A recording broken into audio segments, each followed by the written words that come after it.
क्या हाल चाल बच्चों। बढ़िया। चलो आगे बढ़ते हैं।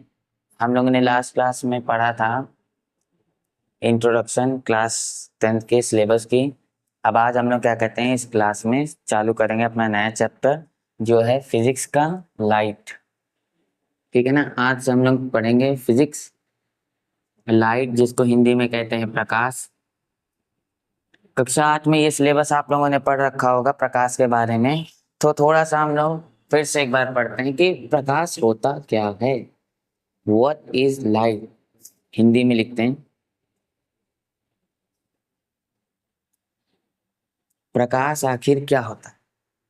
क्या अगर मैं अपने वीडियो की लाइट को अगर एकदम धीमा कर दूं, डिम कर दूं, तो आपको मैं नहीं दिखूंगा, पीछे की चीजें नहीं दिखेंगी। आप रात में जब चांद नहीं निकला होता, चंद्रमा नहीं दिख रहे होते, मतलब पूरे बादल घेरे होते हैं पूरे आकाश में अंधेरे में, तो आपको रात्रि के वक्त कुछ भी दिखाई नहीं देता। आपके अगर रूम में अंधेरा कर दिया जाए, टॉर्च वगैरह लाइट वगैरह बंद कर दी जाए, सब कुछ खिड़की विंडो सब बंद कर दें, उसके बाद आप देखोगे कि आपको वहां पर कुछ भी दिखाई नहीं दे रहा है। आपको अपने बगल में रखी हुई वस्तु नहीं दिखाई दे रही। आपके अंदर एक भ्रम बैठ जाता है कि आपको कुछ दिखाई नहीं दे रहा। अब आप कहीं किसी चीज से लड़ ना जाओ, गिर ना जाओ। प्रकाश वो एक ऐसा माध्यम है जो हमारी नेत्रों को संवेदना प्रदान करता है।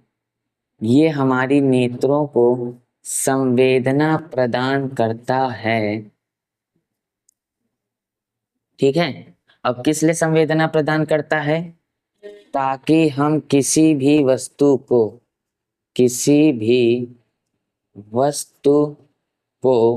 देख सकें। यानी कि प्रकाश क्या है? प्रकाश एक माध्यम है। ठीक। प्रकाश क्या है? एक माध्यम। ये बात पॉइंट आउट कर लेना, सबसे इंपॉर्टेंट बात है। प्रकाश क्या है? एक माध्यम है। किस चीज का माध्यम है? हमारे नेत्रों का माध्यम है। इसके बाद का चैप्टर नेत्र ही है, नेत्र एवं रंग बिरंगा संसार। अब देखो प्रकाश में क्या होता है, आप कोई भी चीज देख रहे हो वो विजिबल होती है। जैसे सूरज हमारा क्या है? प्रकाश का सबसे बड़ा स्रोत। अब सूरज से जो प्रकाश आता है वो आपके इन प्यारे प्यारे नेत्रों में पड़ता है ना। इन प्यारे प्यारे नेत्रों में पड़ता है और उससे आपको पास में रखी कोई वस्तु यानी कि ऑब्जेक्ट दिखाई देने लगती है। सही बात। यस, ऐसा ही होता है। यानी कि प्रकाश आपके नेत्रों में पड़ता है और आसपास की रखी हुई सभी वस्तुओं पर पड़ता है, जिससे आपको उन वस्तुओं से आने वाला प्रकाश जो आपके नेत्रों में टकरा रहा है, उससे आपको सारी वस्तुएं दिखाई देने लगती हैं। नेत्र वाला चैप्टर हम लोग नेत्र वाली बात हम लोग उस अगले चैप्टर में पढ़ेंगे। अभी हम लोग को प्रकाश के बारे में पढ़ना है। अर्थात प्रकाश एक ऐसा माध्यम है जो हमारी नेत्रों को देखने के लिए संवेदना प्रदान करता है। दूसरा, एक बात और, ये इंपॉर्टेंट है, इसे दिमाग में छापना, कॉपी में नहीं। प्रकाश एक ऊर्जा होती है। प्रकाश एक ऊर्जा होती है। ऊर्जा है। कैसे ऊर्जा है? देखो आप लोगों ने जानते हो, आप लोग प्रकाश तो प्राप्त करते हो। प्रकाश का मतलब क्या कहते हैं, लाइट, जिससे आपको हर चीजें दिखाई देती हैं, ये तो पता है सूरज से। लेकिन आप लोग उसके साथ साथ ऊष्मा भी ग्रहण करते हो। हीट, गर्मी जिसको कहते हैं, हीट ऊष्मा, है ना। कैसे? आप देखो, आप सूरज, अभी गर्मी का महीना चल रहा है, आप सूरज के प्रकाश में चले जाते हो, सड़क पे चले जाते हो, छत पे चले जाते हो और आप पसीने से भीग जाते हो। कैसे हुआ? सूरज का प्रकाश आप पे पड़ रहा है, ऑब्वियस सी बात है। लेकिन उसके साथ साथ सूरज के प्रकाश से आने वाली किरणें जिनके अंदर ऊष्मा भरी होती हैं, वो भी हम पे पड़ता है। इसलिए इसको कंबाइन रूप में हम सूरज के प्रकाश को क्या बोलते हैं? विकिरण। क्या बोलते हैं हम लोग कंबाइन रूप में? विकिरण बोलते हैं। विकिरण का अर्थ है कि ऐसा प्रकाश का स्रोत जिससे ऊष्मा और प्रकाश दोनों प्राप्त हो। ठीक है ना। कुछ चीजों से हमें प्रकाश मिलता है, ऊष्मा नहीं मिलती। जैसे आजकल जो एलईडी होती हैं, light emitting diode, LED LED lights होती है ना, वो 10 वॉट 20 वॉट वाली, उसको आप जला दो तो आप उससे प्रकाश प्राप्त होता है। और जो ऊष्मा होती है वो ना मात्र की प्राप्त होती है, माने बहुत कम, इतनी कम कि आपको पता भी नहीं चलती। जब तक आप बल्ब को से छुओ नहीं तब तक आपको पता नहीं चलेगा। लेकिन जो आपने पहले पीला वाला बल्ब आता था 10 रुपए का कांच का, आप उसको अगर लगाते थे, अगर आप उसके पास खड़े हो जाओ ऐसे हाथ करके ठंडी में, तो आपको उससे जो निकलने वाला ऊष्मा होती थी उससे हीट भी मिलती थी, गर्मी मिलती थी। आप गर्मी में मस्त उससे हाथ सेक लेते थे। ठीक है, मजाक सेट के ये बात नोट कर लो। प्रकाश के बारे में आपको समझ में आ गया। मतलब सूरज का प्रकाश एक ऊर्जा का स्रोत होता है जिसको हम विकिरण भी कहते हैं। इसके माध्यम से हमें प्रकाश मिलता है जो हमारी आंखों को देखने के लिए संवेदना प्रदान करता है। याद रखना, प्रकाश केवल संवेदना प्रदान करने के साथ साथ हमारे अंदर का भ्रम भी दूर करता है। अगर अंधेरा कर दिया जाए तो आप भ्रमित हो जाओगे कि आपके सामने क्या है, जबकि आपने 5 मिनट पहले या 1 सेकंड पहले देखा था कि आपके सामने एक कोई भी वस्तु, बेड या चेयर टेबल कुछ भी रखा है। लेकिन जैसे ही लाइट ऑफ कर दो तो आप भ्रमित हो जाते हो कि वो यही है कि नहीं, तो आप ऐसे से हाथ करके छूने लगते हो कि यार ये कहाँ गया। ठीक है, नोट कर लीजिए। अब देखो, प्रकाश का ही चैप्टर पढ़ रहे हैं तो प्रकाश में भी कुछ चीजें हमको पढ़नी होगी। अगर आप अपनी बुक लेके साथ में बैठे हैं पढ़ने, तो उसमें आपने सबसे पहले प्रकाश का परिचय जो था वो हमने पढ़ लिया। अब सेकेंड थिंग हमको पढ़नी है कि उसी में आप नीचे देखो तो लिखा होगा दीप्त वस्तुएं, दीप्त वस्तुएं, और दूसरा लिखा हुआ है अदीप्त वस्तुएं। ये भैया ये क्या होता है? दीप्त वस्तुएं और अदीप्त वस्तुएं क्या होती हैं? अगर आप ध्यान लगाकर देखो तो आपने ये सारी चीजें देख रखी हैं ऑलरेडी, लेकिन आपको थोड़ा अगर ना पता हो तो मैं बता दूं। दीप्त वस्तुएं ऐसी वस्तुएं होती हैं जिनके अंदर स्वयं का प्रकाश होता है। स्वयं का प्रकाश का मतलब यानी कि जो खुद से प्रकाश उत्पन्न करती हैं। जैसे इसे जानते हो? जानते हो तो कमेंट में बताना ये क्या है।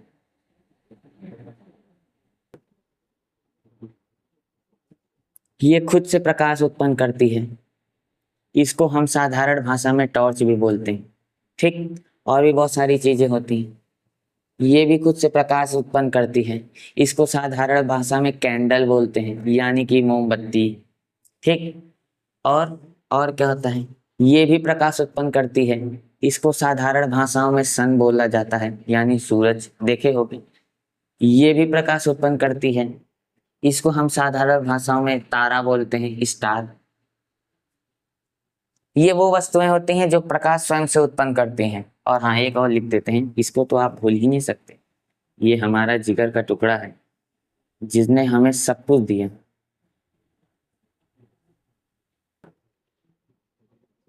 है ना, बल्ब।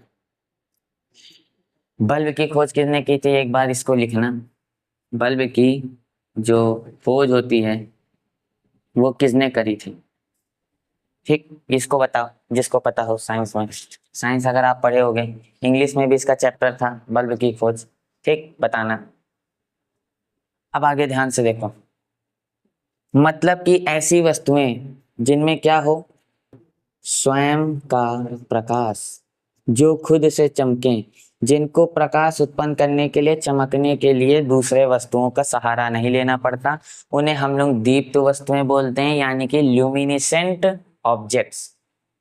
ठीक है, जैसे कि टॉर्च, कैंडल, सन, स्टार, बल्ब, ये खुद से प्रकाश उत्पन्न करते हैं। लेकिन ये वो चुनिंदा हैं, ये वो हैं स्टार, इन्हें हम लोग बोलते हैं सुपरस्टार। लेकिन कुछ ऐसे भी व्यक्ति होते हैं जो सुपरस्टार के लाइट में आकर के खुद को चमकाना चाहते हैं। एक एग्जांपल, जैसे आपका दोस्त बहुत पैसे वाला है, बहुत अमीर है, बहुत फेमस है, और आप कुछ नहीं हो, तो आप उसके छाया में रह करके थोड़ा सा लाइट ले सकते हो, थोड़ा सा प्रकाश ग्रहण कर सकते हो, इसमें कोई बुराई नहीं जब तक आप लालच ना करो। ठीक है, तो सेम टू सेम ऐसे ही होता है। मतलब जिनमें स्वयं का प्रकाश नहीं होता, स्वयं का प्रकाश नहीं होता। माने कि ये खुद से नहीं चमकते, इनको चमकने के लिए दीप्त वस्तुओं की जरूरत होती है, दीप्त वस्तुओं की आवश्यकता या जरूरत पड़ती है। माने कि ये खुद से नहीं चमक सकते, ये चमकने से डरते हैं, इनको चमकने के लिए लाइट चाहिए। और लाइट कौन देगा? टॉर्च, कैंडल, सन, स्टार, बल्ब। एग्जाम्पल, आपने इसे बजाया होगा कोरोना वायरस के समय, थाली। थाली यानी कि स्टील की वस्तुएं, जितनी धातुएं होती हैं वो खुद से नहीं चमकती, है ना। आप उन पे जब टॉर्च करोगे या उनको सनलाइट में लेके जाओगे या उनके पास बल्ब जलाओगे, कैंडल जलाओगे, तो उनमें थोड़ी सी चमक आती। मम्मी आपकी बर्तन घिसती हैं, फिर आप उनको ऐसे थाली में ऐसे लेकर टॉर्च मारो, देखो चमकने लगता है ना। हीरा भी खुद से नहीं चमकता, याद रखना। हीरा को भी चमकने के लिए इन सारी चीजों की जरूरत पड़ती है। चांद को भी चमकने के लिए, याद रखना, आपका मून यानी कि चांद, आप इसको खूबसूरत बोलते हो, पर इसको भी चमकने के लिए सूरज चाचा की मदद लेनी पड़ती है, खुद से नहीं चमकता, चंदा मामा। ठीक है, यहाँ तक की बात समझ में आ गई। मतलब कि ऐसी वस्तुएं जिनको चमकने के लिए दूसरों की जरूरत पड़ती है, यानी कि अदीप्त वस्तुओं की सहायता लेनी पड़ती है, उन्हें हम लोग अदीप्त वस्तुएं कहते हैं। और ऐसी वस्तुएं जो स्वयं का प्रकाश उत्पन्न करती हैं, उन्हें हम लोग दीप्त वस्तुएं कहते हैं। ठीक है ना। इसको हम लोग इंग्लिश में ल्यूमिनेसेंट बोलते हैं, इसको नॉन ल्यूमिनेसेंट बोलते हैं। ठीक है ना। ल्यूमिनस माने होता है प्रकाश या चमकना, नोट कर लो फटाफट। ठीक है, आज से हम लोगों का पहला क्लास चालू हो गया है इस चैप्टर का। तो हम लोग क्या कहते हैं, अब से इसको पढ़ाई करेंगे, नोट सोर्स बनाना चालू कर दो, कॉपी रफ लेकर के एक अलग से इसको नोट कर लो। इसमें बहुत सारी इंपॉर्टेंट बातें भी मैं आपको बताऊंगा।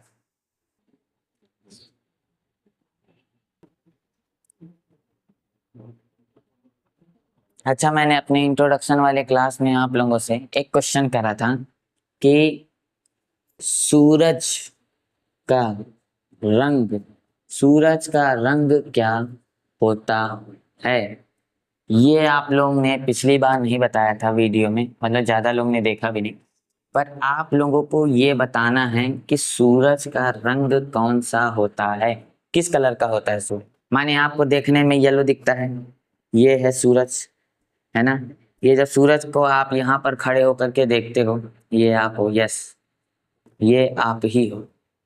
ये जब आप सूरज को देखते हो तो देखने में आपको कैसा दिखता है, येलो येलो। लेकिन येलो नहीं होता, मैं आपको बता दूं क्या होता है, ये आप खुद से पता करके आना। ठीक है ना। और आपको ये भी बताना है कि प्रकाश का रंग क्या होता है। प्रकाश का रंग, सूरज का भी आपको रंग बताना है, प्रकाश का भी रंग। जो सूरज से रोशनी आती है वो भी देखो येलो दिखती है, तो आपको बताना है कि वो येलो है कि कोई और कलर है, red, blue, green, yellow, orange, white, कुछ भी जो है वो बताना है। ठीक है ना। इसका आंसर अभी दो फटाफट। तो हम लोग आगे बढ़ते हैं फटाफट, बिना समय को वेस्ट करे, हमको ज्यादा बड़ा वीडियो नहीं रखना है।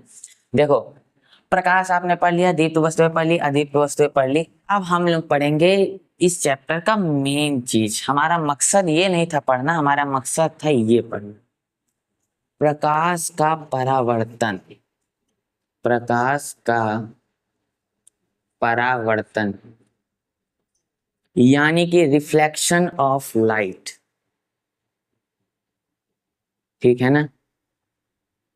रिफ्लेक्शन, मार्कर मेरा अच्छे से नहीं चल रहा, पता नहीं क्यों। Reflection of light. अब देखो, आप लोगों ने कक्षा 8 में प्रकाश का परावर्तन पढ़ा था, मैं आपको फिर से पढ़ाऊं। अब उसमें जरा मैं आपको चित्र से समझाता। सपोज दैट ये कोई एक परत है, इसको आप कांच भी मान सकते हो, टाइल्स भी मान सकते हो, कोई चिकनी परत मान सकते हो जो नीचे से क्या हो, कलई की गई हो। कलई का मतलब क्या होता है, पॉलिश। पॉलिश हुआ हो उस वस्तु में, ठीक है ना। ये क्या है, ये वस्तु की चिकनी सतह है। चिकनी का मतलब ऐसी सतह जो आप छुओगे तो आपको एकदम चिकनी चिकनी लगेगी, ठीक है ना, चिकनी सतह। अब देखो, अगर देखो इसकी बहुत सारी घटना होते हैं, हम लोग पहली घटना पढ़ते हैं। पहली घटना क्या, प्रकाश जो है वो सीधा गिरे। प्रकाश जो है वो कैसा गिरे, सीधी रेखा में। सीधी रेखा में अगर प्रकाश गिरता है तो क्या होगा, तो इस बिंदु पर गिरा प्रकाश, ऐसे आया और इसी बिंदु से प्रकाश होता हुआ चला जाएगा। मतलब सीधी रेखा में आया और सीधी रेखा में गया, ठीक, याद रखना। तो इसका मतलब यहाँ पे प्रकाश का परावर्तन नहीं हो रहा। परावर्तन का अर्थ क्या होता है, परावर्तन का अर्थ होता है रिफ्लेक्शन, माने कि अगर कोई चीज ऐसे टकराती है तो वो ऐसे चली भी जाए, ठीक है ना, रिफ्लेक्ट हो जाए। रिफ्लेक्ट का मतलब आना से तिरछा और टकरा कर ऐसे चले जाना, इसी को हम लोग परावर्तन कहते हैं। तो अगर सीधी रेखा में आती है और टकरा के वापस उसी जगह चली जाती है तो परावर्तन हुआ ही नहीं, है ना, सीधा आया सीधा गया। तो देखो दूसरी घटना, देखो दूसरी घटना में प्रकाश यहाँ पर है, सूरज, और चंदा मामा, सूरज मामा से, सूरज चाचा से प्रकाश गिरा ऐसे, प्रकाश गिरा कुछ तिरछा, ये देखो कर्व होकर कैसे तिरछा। रेखा ये भी सीधी है, ये भी रेखा सीधी है, सीधी रेखा। अगर मैं बोलूं टेढ़ी मेढ़ी रेखा तो टेढ़ी मेढ़ी रेखा ये होती है, ठीक है। ये सीधी रेखा है, सीधी का मतलब देखो ऐसे आया तो ये सीधी तो हुआ, बस ये एंगल बना कर आ रहा है ना, एंगल बना करके, यानी कि कोण पर गिर रहा है, कोण बनाता हुआ, ये कोण बनाता हुआ अगर गिरता है तो उस ही कोण से वापस पलट जाता है। यानी कि अगर लेफ्ट से आया तो राइट को चला जाएगा, राइट से आया तो लेफ्ट को चला जाएगा, ये बात याद रखना। अब देखो इसी को हम लोग परावर्तन कहते हैं, बस यही है परावर्तन। यानी कि अगर इसकी परिभाषा बोलें तो जब प्रकाश की किरण किसी चिकनी सतह पर गिरती है तो वह परावर्तित होकर उसी दिशा में लौट जाती है। उसी दिशा का मतलब ये वाली दिशा नहीं, उस दिशा का मतलब उसी तरफ, ऐसे ऐसे नहीं जाएगी, इस तरफ नहीं जाएगी, इस तरफ तिरछी मुड़कर परावर्तित हो जाती है, ठीक है ना। इसकी अगर मैं परिभाषा, पहले इसको समझ लो उसके बाद परिभाषा देखो। अब जो किरण यहां से आकर के यहां गिरी, कहां से, मान लो ये है ए और ये बिंदु है बी, यानी कि ये जो ए बी किरण यहाँ आकर के गिरी, मैं तो थोड़ा पढ़े हो गई तो जानते होगे, ये ए बी किरण अगर यहाँ आके गिरी तो इस ए बी किरण को हम लोग बोलेंगे आपतित किरण, आपतित किरण। और ये जो बी और इसको सी बोलेंगे, ये जो बीसी किरण यहाँ से चली गई, ये वाली बीसी किरण यहाँ से जो चली गई उसको हम लोग बोलेंगे परावर्तित किरण, ठीक, इसको क्या बोलेंगे, परावर्तित किरण बोलेंगे। और जिस बिंदु पर ये गिरी, यानी कि ये पी बिंदु, इसको बोलेंगे आपतित बिंदु या आपतन बिंदु भी बोल सकते, ठीक, आपतन या आपतित बिंदु।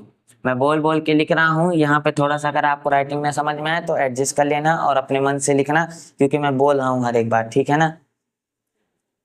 यहाँ से यहाँ तक आने वाली किरण, माने कि जो किरण सतह से टकराती है उसको हम लोग बोलते हैं आपतित किरण, और जो टकरा कर लौट जाती है या चली जाती है उसको बोलते हैं परावर्तित किरण। जिस बिंदु पर ये दोनों किरण मिलती हैं, यानी कि ये बनती हैं, उसे हम लोग बोलते हैं आपतित बिंदु या आपतन बिंदु, ठीक, समझ में आ गया। अगर हम इन दोनों के बीच एक अभिलंब खींच दें, ये इसे बोलते हैं अभिलंब। देखो मैं आपको एक बात और बता दे रहा हूं, अभिलंब होता नहीं है, ये अनरियल है, ठीक है ना।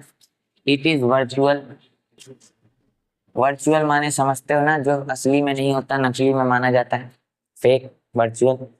एक वर्चुअल अभिलंब खींच दें माने अपने मन से मान लें कि इनके बीच एक अभिलंब है, तो ध्यान से देखो, इनके बीच एक कोण बनता है और इनके बीच एक कोण बनता है। आपतित किरण और अभिलंब के बीच बना कोण को बोलते हैं आपतन कोण। आपतन कोण यानी कि इसको लिखते हैं आई से, स्मॉल आई, कैपिटल आई नहीं। और अभिलंब और परावर्तित किरण के बीच बने कोण को बोलते हैं परावर्तन। परावर्तन कोण, इसको लिखते हैं आर से। क्या मैंने बोला?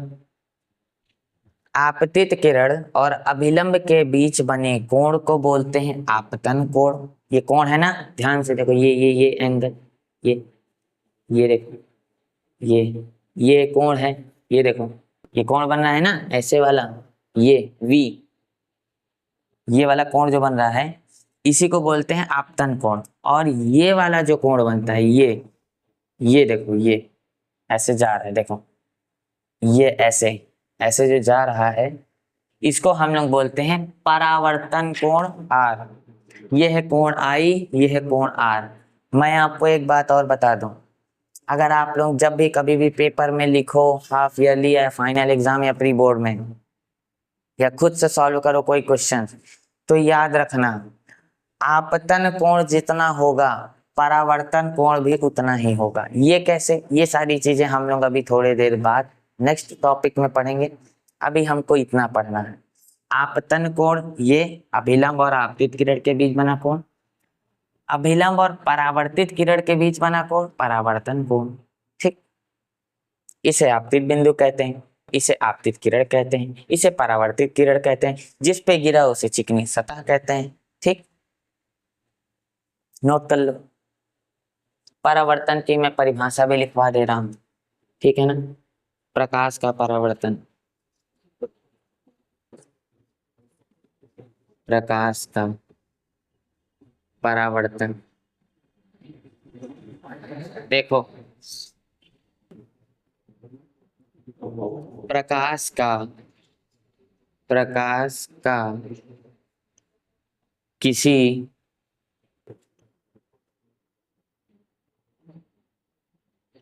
चिकनी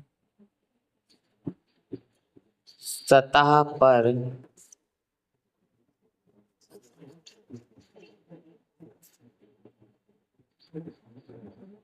टकरा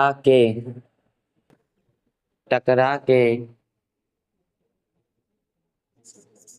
दूसरी दिशा में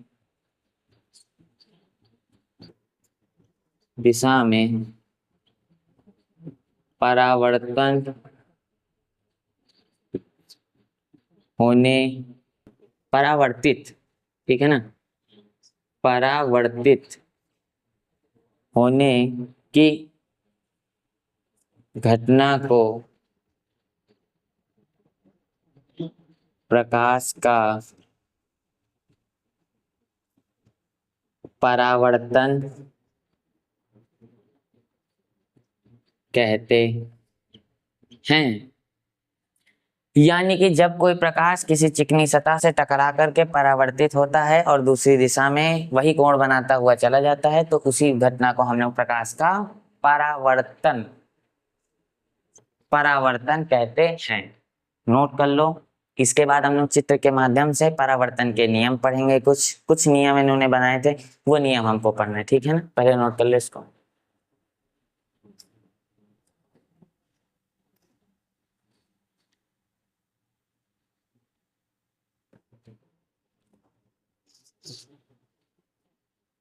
चलिए देखिए फटाफट,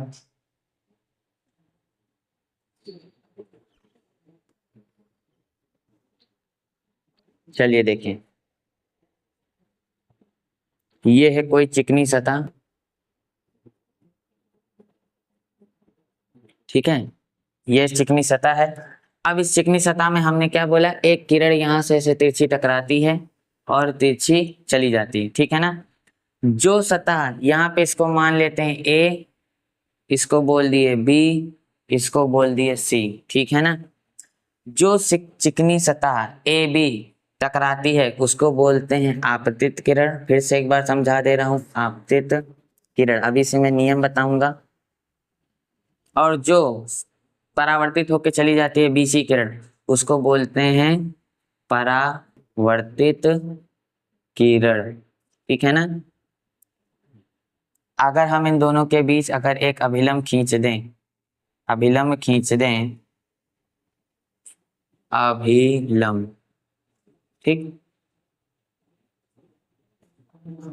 क्या मान लेते हैं इसको, डी, बी डी। अगर एक अभिलंब बी डी खींच दें तो ये इनको दो बराबर भागों में बांट देता है।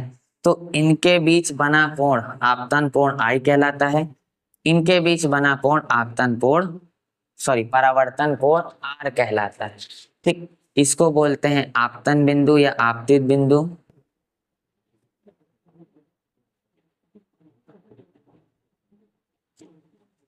यहां तक की बातें आप लोगों ने अभी समझ ली। ये हमारी चिकनी सतह,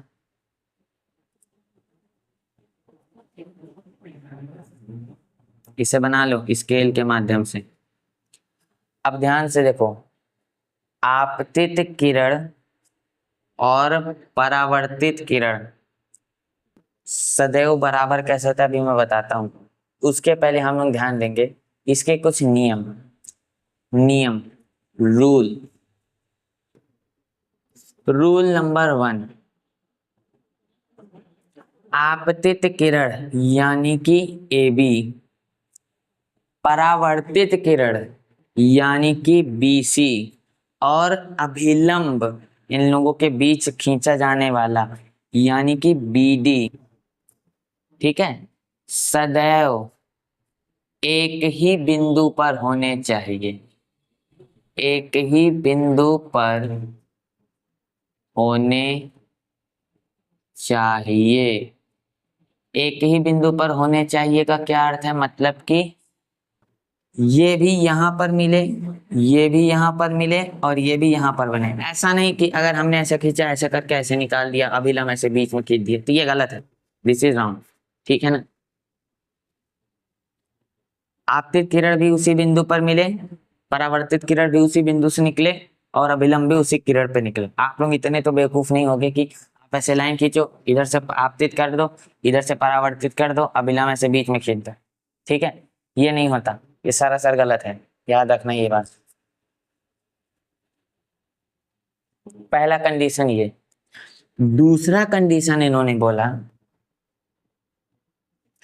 कि आपतित किरण की या आपतन कोण की ज्या यानी कि साइन आई, क्या मैंने बोला, आपतन कोण की ज्या यानी कि साइन आई, तथा यहां लिखता थोड़ा और पास, तथा परावर्तन कोण की ज्या यानी कि साइन आर सदैव बराबर होते हैं।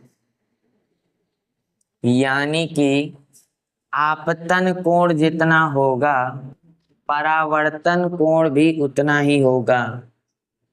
ये क्यों होता है मैं आपको बता दूं। अगर आप किसी दिन लेजर को जुगाड़ करा जाएगा और लेजर पे मैं यहाँ पे आपको बनाकर दिखाऊंगा, ठीक है ना। I will like mostly next या उसके नेक्स्ट वीडियो में I will bring laser light, और लेजर लाइट के थ्रू मैं आपको करके दिखाऊंगा, तब आप एंगल बनाकर दिखाता हूँ, तब आप देखना, ठीक है ना। अभी ध्यान से देखो, अगर मैं एक चिकनी सतह यहाँ रख दूं और यहाँ से एक अगर लेजर लगाऊं, ठीक है, यहाँ से अगर एक लेजर लगाऊं तो लेजर लगाने से यहां से एक किरण निकलेगी और अगर इनके बीच अभिलंब ऐसे खींचूं तो देखा जाएगा तो इसका कोण और इसका कोण बराबर होगा।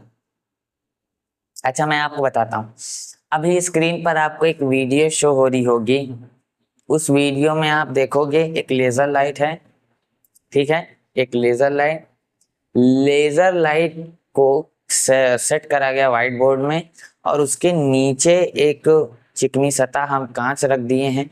अब उस पे जब हम लोग लेजर लाइट चलाएंगे और लेजर लाइट को चालू करते हैं, देखो वो इस एंगल से टकराती है और उसी एंगल से इस साइड निकल आती है, इस साइड निकल आती है। अब देखो अगर दोनों को स्केल से नापा जाए तो दोनों किरण जो है वो बराबर है, दोनों का जो एंगल बन रहा है वो दोनों का बराबर बन रहा है, यानी दोनों इक्वल हैं। दोनों क्या है जी, आपस में इक्वल, दोनों किरण इक्वल है, ठीक है ना, समझ में आया। चलो अब वापस से आ जाते हैं, वीडियो खत्म। देखो यहां तक की बात आई समझ में, यानी कि sine I is equal to sine R, ठीक है ना, sine I is equal to sine R. और साइन आई और साइन आर जो इक्वालिटी है, इसी को हम लोग स्नेल का नियम भी कहते हैं।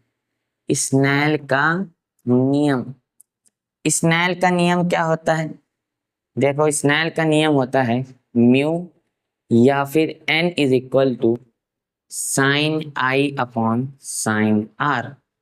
ये शो करता है कि दोनों के बीच का बना कोण बराबर होता है, और ये जो है इसी को हम लोग इसका अपवर्तनांक निकालते हैं, इसी से हम लोग इसका किसी भी चीज का अपवर्तनांक निकालते हैं। अब ये अपवर्तनांक क्या होता है और ये स्नेल का नियम क्या होता है, आप इससे ज्यादा बेटर आप समझोगे जब मैं आप लोगों को पढ़ाऊंगा लेंस। लेंस भी इसी चैप्टर का पार्ट है, बट वो अभी नहीं आएगा। इसके बाद हमको पढ़ना है दर्पण, दर्पण के प्रकार क्या, दर्पण से बनने वाले प्रतिबिंब, ठीक है। तो दर्पण के बाद जब मैं आपको लेंस पढ़ाऊंगा, प्रकाश का अपवर्तन जिसमें होता है, ये तो परावर्तन का नियम पढ़ा, परावर्तन पढ़ा, उसमें आप पढ़ोगे प्रकाश का अपवर्तन, दूसरी घटना, और उसी में पढ़ोगे आप स्नेल का नियम और अच्छे से, जिसमें आपको पता चलेगा कि अपवर्तनांक क्या होता है, ठीक है ना, माध्यम क्या होता है।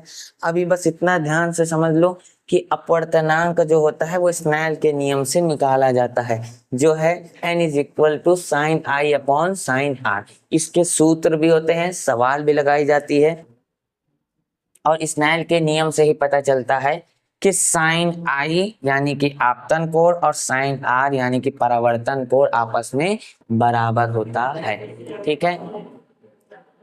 आज के वीडियो के लिए बस इतना ही रखते हैं, ज्यादा लंबा नहीं खींचेंगे वरना आप भी बोर हो जाओगे देख देख करके। इसके नेक्स्ट वाले पार्ट में हम लोग क्या पढ़ेंगे, दर्पण पढ़ेंगे। मैं आपको पहले से बता दे रहा हूँ ताकि आप प्रिपेयर होके आ जाओ। अगर आपके पास बुक है तो बुक से खुद से रीडिंग भी कर लेना। देखो होमवर्क मैं आपको दे दे रहा हूँ, होमवर्क में आप लोगों को मैंने बोला था सनलाइट का, सन का क्या रंग होता है, प्रकाश का क्या रंग होता है, ये तो आप कमेंट में बता दोगे। होमवर्क में आप लोग क्या करना, प्रकाश की परिभाषा, ठीक है ना। होमवर्क में आप क्या करोगे, homework, this is your homework, जिसको आपको कहाँ करना है, कमेंट में करना है। कमेंट में आप लोग सबसे पहले लिखोगे प्रकाश की परिभाषा, हिंदी में लिखना, इंग्लिश में आती है इंग्लिश में लिख देना। प्रकाश की परिभाषा, प्रकाश किसे कहते हैं, ठीक है। उसके बाद दूसरा आप लोग लिखोगे